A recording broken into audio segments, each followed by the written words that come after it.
बालीपुर एक छोटा सा शहर था, शांत, सीधा साधा। लेकिन वहां की सड़कों पर इस वक्त एक अजीब सा डर छाया हुआ था। हर कोई फुसफुसा रहा था, आंखों में डर था और होठों पर चुप्पी। वजह, एक अजीब सिलसिला जिसे लोग अब भूतिया चिट्ठियां कहने लगे थे। 3 हफ्तों में बालीपुर में 3 मौतें हो चुकी थी। तीनों लोगों को उनकी मौत से पहले एक चिट्ठी मिली थी, उनके ही हाथ की लिखी हुई, जिसमें साफ साफ लिखा था, तुम मरोगे इस तारीख और इस वक्त पर। और हैरानी की बात यह थी कि वो सब वाकई उसी वक्त मरे थे, जैसे किसी ने घड़ी देखकर उनकी सांसें रोक दी हों। पुलिस बेबस थी, मेडिकल रिपोर्ट्स में कुछ नहीं निकला। दिल का दौरा, जहर, कुछ भी नहीं। पर लोग मरते जा रहे थे और अब पूरा शहर खौफ में जी रहा था।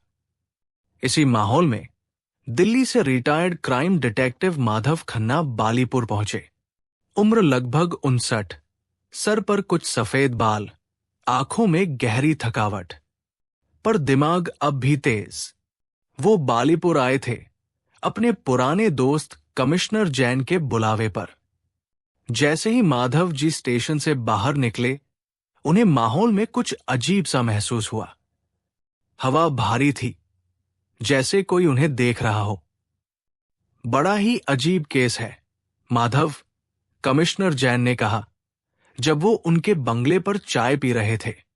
कोई इन लोगों की लिखावट में चिट्ठियां भेज रहा है, मरने से 1 दिन पहले, और फिर अगली सुबह वो मर जाते हैं। कुछ समझ नहीं आ रहा, न कोई क्लू, न कोई दुश्मन। माधव चुपचाप चाय पीते रहे, फिर बोले, मुझे उन तीनों की चिट्ठियां चाहिए और पोस्ट ऑफिस की डिटेल्स भी। कोई न कोई सुराग जरूर होगा। अगली सुबह माधव खन्ना पुराने पोस्ट मास्टर से मिलने पहुंचे। बूढ़ा आदमी कांपते हाथ और डरे हुए चेहरे के साथ बोला, साहब, ये चिट्ठियां तो किसी और पोस्ट बॉक्स से नहीं, बालीपुर के मेन पोस्ट बॉक्स से डाली जाती है। और सबसे अजीब बात यह है कि उन पर जो टिकट लगे होते हैं वो 1970 के होते हैं, जिनकी छपाई आज से सालों पहले बंद हो चुकी है। माधव की आंखें सिकुड़ गई। पुराने टिकट मतलब कोई बहुत पुराना स्टॉक इस्तेमाल कर रहा है, या? तभी पोस्ट मास्टर ने एक और बात जोड़ी, और एक बात साहब, वो चिट्ठियां डाक के थैले में कभी दिखती ही नहीं, सीधे सॉर्टिंग टेबल पर प्रकट हो जाती है, जैसे हवा में आई हो। माधव खामोश हो गए। कुछ तो गड़बड़ थी। उसी रात जब वो अपने गेस्ट हाउस के कमरे में बैठे थे, बिजली एकदम से चली गई। कमरे में अंधेरा हो गया, बाहर हवाएं तेज हो गई। खिड़की अपने आप खुली, एक ठंडी हवा का झोंका अंदर आया और उसके साथ ही एक चिट्ठी उनके टेबल पर आकर गिरी। माधव खन्ना की सांसें रुक गई। उन्होंने कांपते हाथों से चिट्ठी उठाई। वो चिट्ठी उनके ही हाथ की लिखी हुई थी और उसमें लिखा था, तुम मरोगे 13 जून रात 11:07 पर। माधव खन्ना की उंगलियां ठंडी पड़ गई। ये वही दिन था जो अभी से 2 दिन बाद आने वाला था। अब खेल शुरू हो चुका था और अगला निशाना खुद माधव खन्ना थे। बिजली के जाने के बाद जो चिट्ठी आई थी, उसने माधव खन्ना को हिलाकर रख दिया। उनकी उंगलियां चिट्ठी के कागज पर जमी रहीं और माथे पर पसीना बहने लगा। एक अनुभवी जासूस होते हुए भी ये पहला मौका था जब उन्होंने खुद अपने लिए मौत की भविष्यवाणी देखी थी। वो पूरी रात सो नहीं पाए। चाय के कई कप, बंद कमरे में इधर उधर टहलना, पुरानी केस फाइल्स पलटना, मगर कोई जवाब नहीं मिला। सुबह होते ही वो फिर कमिश्नर जैन के पास पहुंचे। बिना कुछ बोले चिट्ठी उनकी तरफ बढ़ा दी। जैन ने पढ़ा और चौंक गए। माधव, ये तुम्हारे ही हाथ की लिखावट है, पता है? माधव धीरे से बोले। और तारीख 2 दिन बाद की है। इसका मतलब है अब ये खेल मेरे साथ खेला जा रहा है। कमिश्नर कुछ देर चुप रहे, फिर बोले, तो अब क्या करेंगे? अब मैं मरने का इंतजार नहीं करूंगा। माधव की आंखों में सख्ती थी। अब मैं इस खेल को खत्म करूंगा, इससे पहले कि ये मुझे खत्म करे। उसी दिन माधव पोस्ट ऑफिस के मेन डिब्बे के पास जाकर छुप गए। दोपहर से शाम तक बारिश होती रही, लोग आते जाते रहे, मगर कोई संदिग्ध नजर नहीं आया। रात करीब 9 बजे जब सड़कें सुनसान होने लगी, तभी एक हल्की सी परछाई पोस्ट बॉक्स की तरफ बढ़ी। एक दुबली पतली काया, चेहरे पर स्कार्फ, हाथ में एक छोटा लिफाफा। माधव धीरे से पीछे से निकले और उस पर हाथ डाल दिया। रुको, पर वो फुर्ती से भागी। माधव ने उसका पीछा किया। वो लड़की थी, तेज दौड़ रही थी। पुरानी गलियों से होती हुई वो एक बस्ती की ओर भागी और फिर एक अंधेरी गली में गायब हो गई। माधव वहां पहुंचे, लेकिन वो जा चुकी थी। सिर्फ एक चीज नीचे गिरी हुई थी, वही लिफाफा। उन्होंने लिफाफा उठाया, खोला। अंदर वही घिसा पिटा कागज और वही लिखा था, तुम मरोगे 13 जून रात 11:07 पर। अब कोई नहीं बचा सकता। पर एक फर्क था। इस बार नीचे एक कोना मुड़ा हुआ था और उस कोने के अंदर एक नाम लिखा था, रवि। माधव ने तुरंत ये नाम कमिश्नर को बताया। कमिश्नर बोले, रवि? 1 मिनट। रवि नाम का एक पोस्टमैन था। 7 साल पहले उसकी पोस्टिंग बालीपुर में थी। पर क्या? माधव ने पूछा। वो एक केस में सस्पेंड हुआ था। उस पर इल्जाम था कि उसने कई लोगों की चिट्ठियां खोलकर पढ़ी और कुछ गायब कर दी।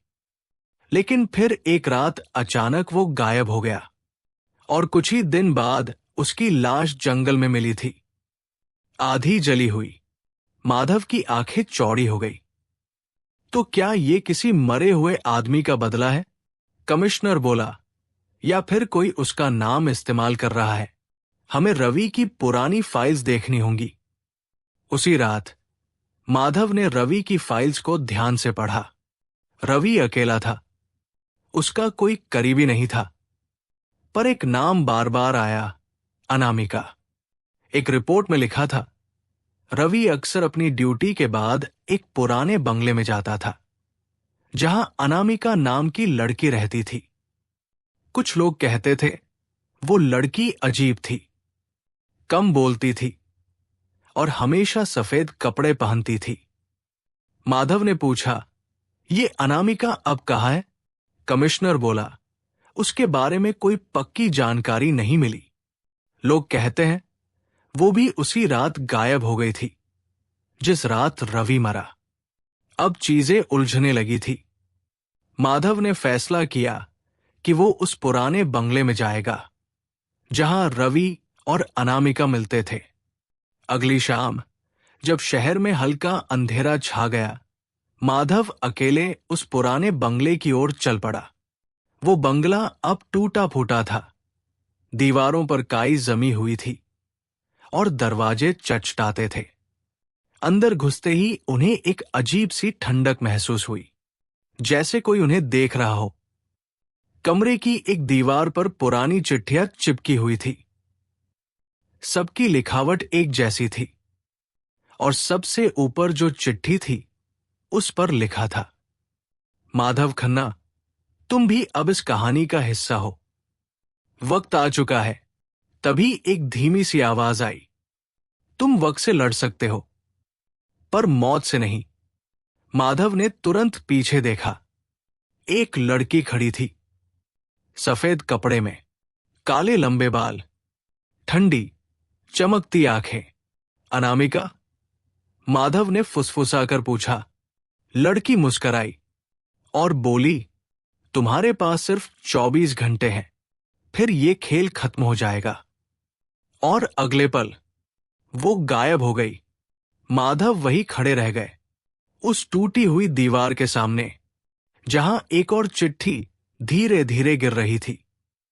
बेसमेंट में अंधेरा घना था, एकदम घुप। माधव खन्ना की टॉर्च की रोशनी दीवारों पर पड़ रही थी, लेकिन उसकी रोशनी से डर कम नहीं हो रहा था और बढ़ रहा था। हर दीवार, हर कोना जैसे किसी रहस्य को अपने अंदर छुपाए बैठा था। नीचे फर्श पर धूल जमी हुई थी, लेकिन किसी के पैरों के निशान उसमें साफ दिख रहे थे। वो निशान नए थे, जैसे कोई कुछ ही देर पहले वहां चला हो। माधव ने सांस रोककर उन निशानों का पीछा किया। बेसमेंट में घुसते ही एक अजीब सी ठंडक थी।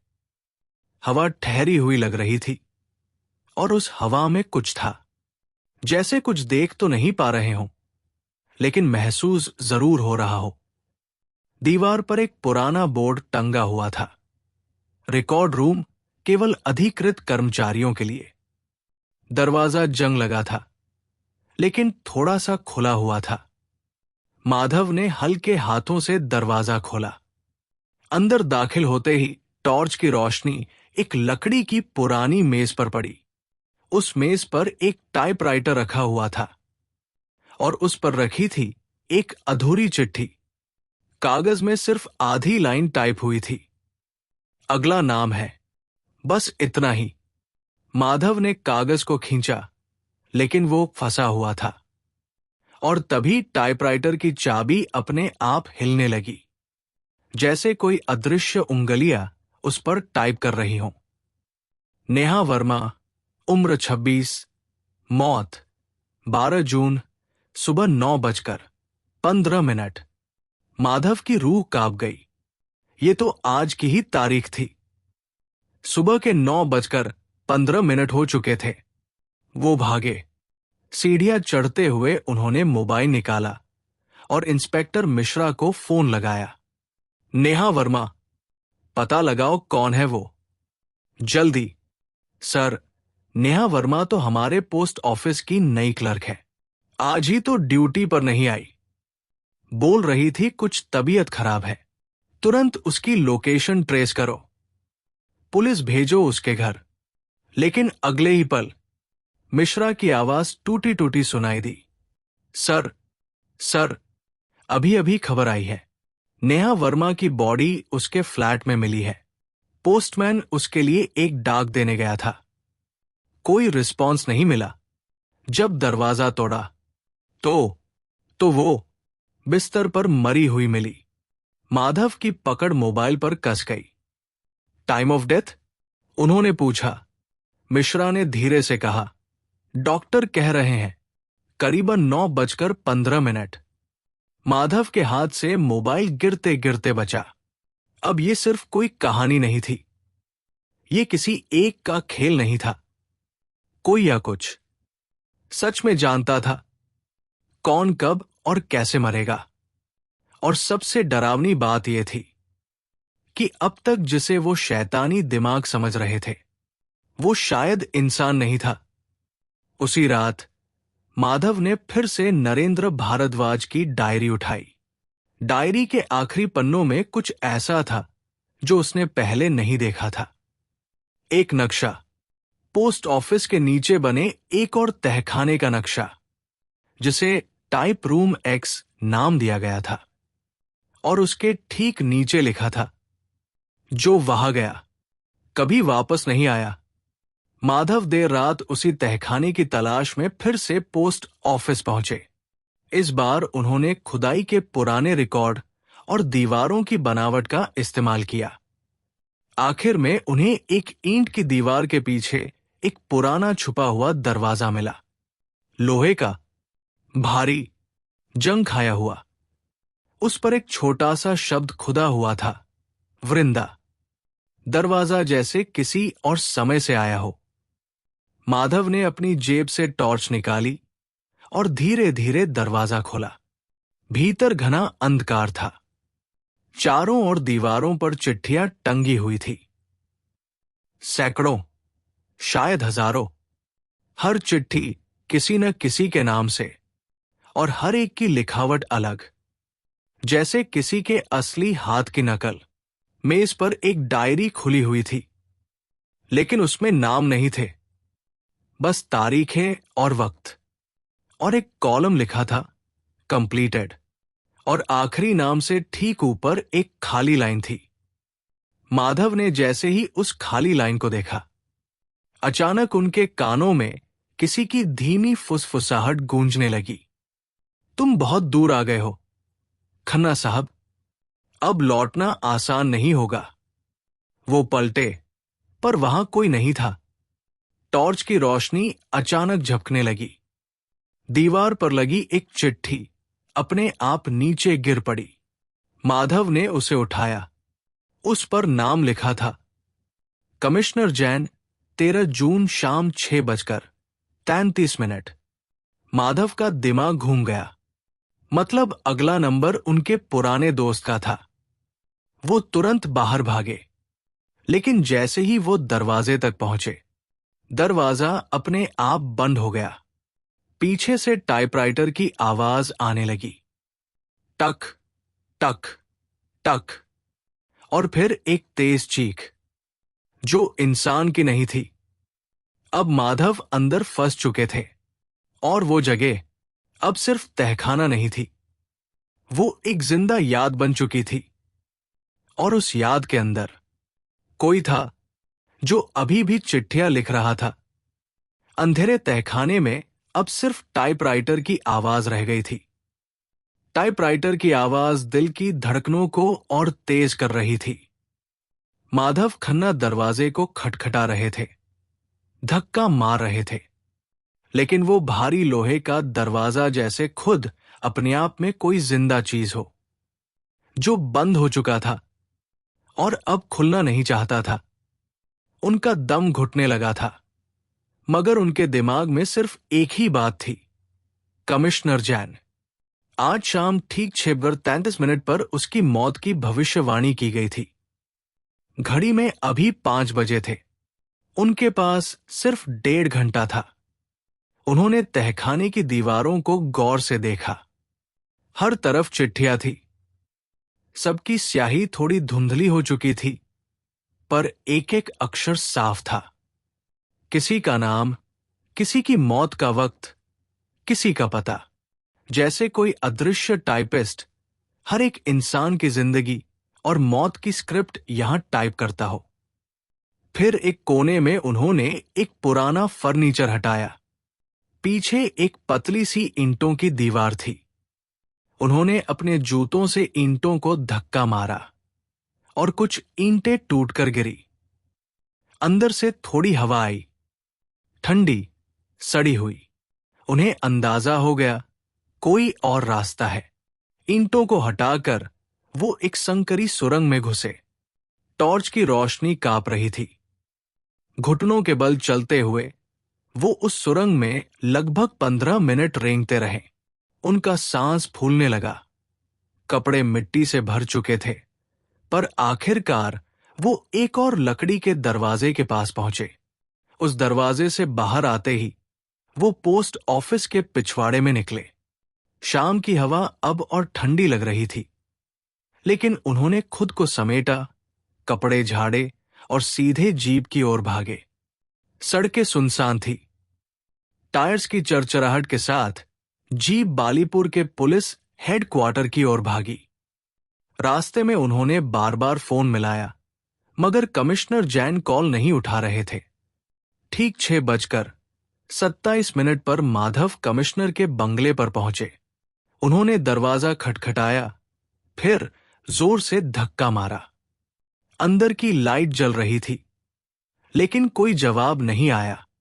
माधव भागते हुए अंदर पहुंचे। कमरे के बीचों बीच कमिश्नर जैन कुर्सी पर बैठे थे, आंखें खुली हुई, लेकिन शरीर एकदम स्थिर। माधव लपककर पास पहुंचे और उनकी नाड़ी टटोलने लगे। सांसें चल रही थी, बहुत धीमी, मगर अभी जिंदा थे। कमिश्नर, माधव ने जोर से पुकारा।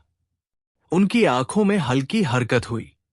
मैंने चिट्ठी देखी, जैन ने बमुश्किल कहा। मेरे नाम से, मेरे ही हाथ की लिखावट। माधव बोले, आपको कुछ नहीं होगा, मैं हूं यहां। माधव, जैन की आवाज टूट रही थी। तुमने नहीं समझा। ये कोई आदमी नहीं कर रहा। ये जगह, ये पूरा शहर, कुछ तो है यहां। तभी घर के फोन की घंटी बजी। माधव ने रिसीवर उठाया। माधव खन्ना। दूसरी तरफ की आवाज ठंडी थी, धीमी थी और एकदम सपाट। मैं जानता हूं कि तुम कहां हो, और अब तुम्हें भी पता है कि खेल असली है। चिट्ठियां सिर्फ चेतावनी नहीं है, ये नियम है। जो लिखा है वो होगा ही। कोई बदल नहीं सकता, कोई नहीं बच सकता। तुम कौन हो?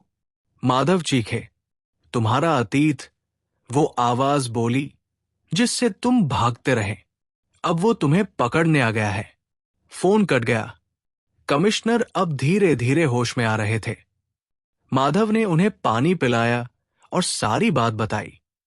तहखाने का दरवाजा, वो चिट्ठियां, वो टाइपराइटर, वो सुरंग, वो नक्शा। कमिश्नर ने कांपते हाथों से एक पुरानी फाइल निकाली। ये देखो, उन्होंने कहा। ये फाइल मुझे कुछ महीने पहले किसी ने भेजी थी, बिना नाम के।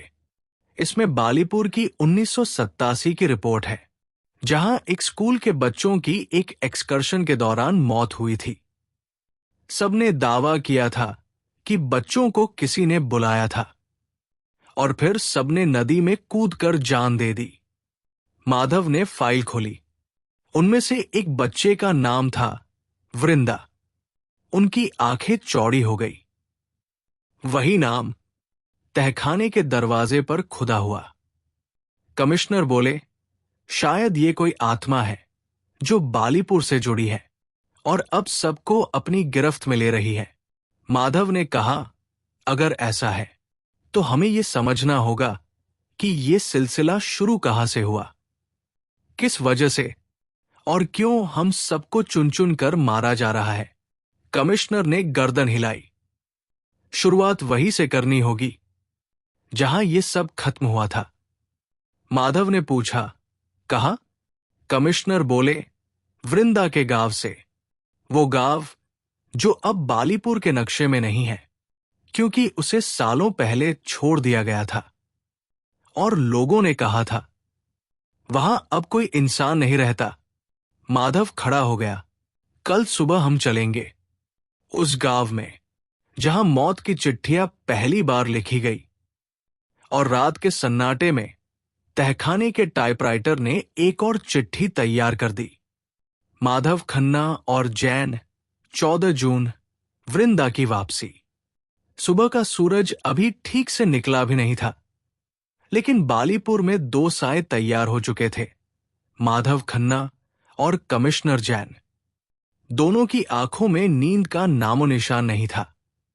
बीती रात ने उनके होश उड़ा दिए थे, और अब बस एक ही रास्ता था, उस गांव की ओर जाना जहां से ये सब शुरू हुआ था।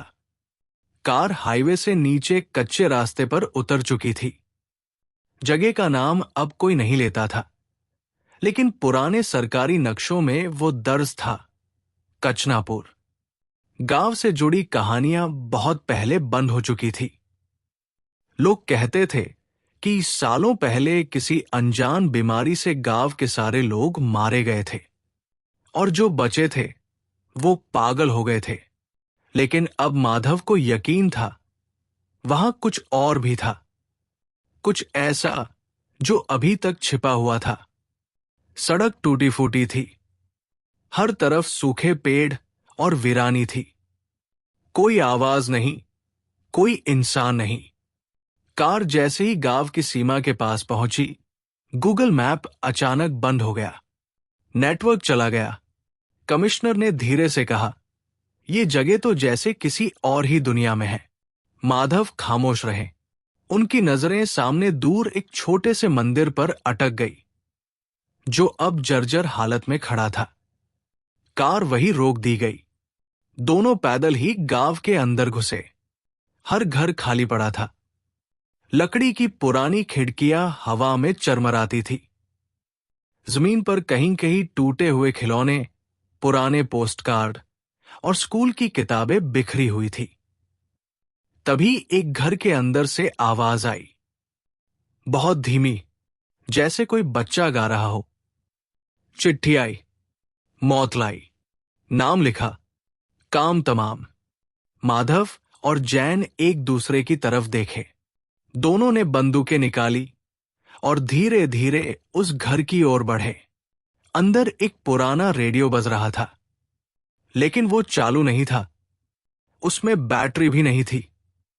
फिर भी उसमें से वही गाना आ रहा था, धीरे धीरे, बार बार। कमरे के कोने में एक दर्पण रखा था और उस दर्पण में कुछ अजीब बात थी। दर्पण में उनका चेहरा नहीं दिख रहा था, बल्कि एक लड़की का चेहरा था, छोटी उम्र की, आंखें सीधी माधव की ओर टिकी हुई। माधव ने जैसे ही दर्पण को छूने की कोशिश की, एक जोरदार झटका लगा। कमरे की सारी खिड़कियां अपने आप बंद हो गई। कमरा अंधेरे में डूब गया। फिर उस अंधेरे में आवाज आई, इतने सालों बाद कोई आया है मेरे नाम को फिर से जिंदा करने। कमिश्नर ने टॉर्च जलाकर दर्पण की ओर रोशनी डाली, लेकिन अब वो चेहरा वहां नहीं था। माधव बोला, हम जानना चाहते हैं कि तू कौन है और ये चिट्ठियां कौन भेज रहा है। उसके जवाब में खामोशी छा गई। फिर अचानक दीवार पर कुछ लिखा हुआ नजर आया, खून से। वृंदा मर चुकी है, लेकिन उसकी यादें नहीं। और जब यादें जिंदा रहती है, वो अपना हिसाब पूरा करती है। कमिश्नर के पांव कांपने लगे। ये कोई आत्मा है, पर उसकी ताकत किसी इंसानी आत्मा से कहीं ज्यादा है। माधव ने धीरे से जवाब दिया, ये आत्मा नहीं, ये बदला है। ऐसा बदला जिसे किसी ने सालों तक नजरअंदाज किया, और अब उसने कसम खाई है कि हर उस शख्स को मिटा देगी जिसने उसकी चीखें नहीं सुनी थी। गांव में घूमते हुए उन्हें एक पुराना स्कूल मिला। अंदर की हालत खराब थी, लेकिन दीवार पर एक नोटिस अब भी टंगा हुआ था, साल 1987, बच्चों की वार्षिक यात्रा नदी किनारे। नीचे बच्चों के नाम थे और आखिरी नाम वृंदा भारती। माधव धीरे धीरे क्लासरूम की ओर बढ़े। वहां एक पुरानी कॉपी मिली। उसकी आखिरी पन्नी पर लिखा था, मैम ने कहा हम सबको चिट्ठी लिखनी है अपने पापा को, लेकिन मेरी चिट्ठी कोई नहीं ले गया। फिर नीचे एक और लाइन, अब मैं सबको चिट्ठी भेजूंगी जिससे कोई बच नहीं पाएगा। माधव की रीढ़ में ठंडी लहर दौड़ गई। वो बाहर निकले और बोले, वृंदा को कभी इंसाफ नहीं मिला। उसकी चिट्ठी शायद उस दिन सच में किसी ने नहीं ली, और तब से वो बस एक ही काम कर रही है, सबको उनकी आखिरी चिट्ठी भेज रही है। कमिश्नर ने कहा, तो क्या इसका कोई अंत है?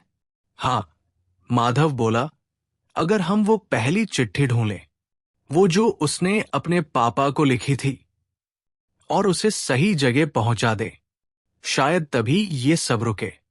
तभी हवा में तेज सरसराहट हुई। दूर मंदिर की घंटी अपने आप बज उठी, और एक बार फिर हवा में वही आवाज गूंजी, मेरी आखिरी चिट्ठी, अब तुम्हारे नाम। माधव और जैन दोनों की जेब में कुछ भारी सा महसूस हुआ। दोनों ने देखा, उनकी जेबों में 2 लिफाफे थे। उन पर लिखा था, माधव खन्ना, 15 जून सुबह 10:10। राजेश जैन, 15 जून सुबह 10:10। और घड़ी में अब दिनांक बदल चुका था, 15 जून। माधव और जैन दोनों चुपचाप बैठे थे। हाथों में थमी 2 चिट्ठियां अब सिर्फ कागज नहीं थी, ये मौत का फरमान थी।